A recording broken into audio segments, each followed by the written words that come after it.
ನೋಡಿ, ಹಲವಾರು ಬಾರಿ ರಾಜ್ಯದ ಇತಿಹಾಸದಲ್ಲಿ ಮೊದಲನೇ ಬಾರಿಗೆ ಮನವಿ ಪತ್ರಗಳನ್ನು ಕೊಡಲಾರ್ದಲ್ಲದೆ ನಾವು ಹೋಗಿ ನಮ್ಮ ಹಕ್ಕಿಗೆ ಪ್ರತಿಭಟನೆ ಮಾಡಿರೋ ಉದಾಹರಣೆ ಇದೆ.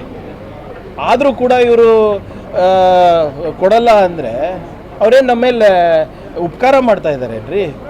ನಮ್ಮ ಬೆವರು ಬೇಕು ಅವರಿಗೆ, ನಮ್ಮ ದುಡಿಮೆ ಬೇಕು ಅವರಿಗೆ, ಅದಕ್ಕೆ ತಕ್ಕಂಗೆ ನಮಗೆ ಫಲ ಕೊಡಿ, ನಮಗೇನಾದರೂ ಸ್ವಲ್ಪ ನೆರವು ಕೊಡಿ ಅಂತ ಕೇಳೋದು ತಪ್ಪ ಹೇಳಿ? ನಾವು ನಮ್ಮಿಂದ ತಾನೇ ಇವತ್ತು ದೇಶ ಆರ್ಥಿಕ ಪರಿಸ್ಥಿತಿ ಸ್ವಲ್ಪ ಸುಧಾರಣೆ ಆಗ್ತಾ ಇದೆ. ಅದಕ್ಕೆ ನೀವು ನಮಗೆ ಎನ್ಕರೇಜ್ ಮಾಡಿದ್ರೆ ನಾವು ಇನ್ನೂ ಹೆಚ್ಚು ಕೆಲಸ ಮಾಡ್ತೀವಿ. ಕನ್ನಡಿಗರು ದುಡಿಲಿಕ್ಕೆ ತಯಾರಿದ್ದೇವೆ. ಆದರೆ ಕೇಂದ್ರ ಸರ್ಕಾರದಿಂದ ಏನೂ ಬರಲಿಲ್ಲ ಅಂದರೆ ಕಷ್ಟ ಆಗುತ್ತೆ.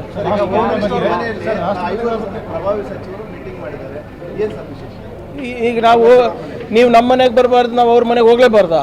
ಇದು ಒಳ್ಳೆ ಕಥೆ ಆಯ್ತಲ್ರಿ. ನಾವಂತೂ 2-3 ದಿನಕ್ಕೆ ಒಂದು ಸರಿ ಹೋಮ್ ಮಿನಿಸ್ಟರ್ ಅವ್ರ ಮನೆಯಲ್ಲೇ ಇರ್ತೀನಿ. ನಮ್ಮ ಮನೆ ಹಿಂದೆನೇ ಇರೋದವರು.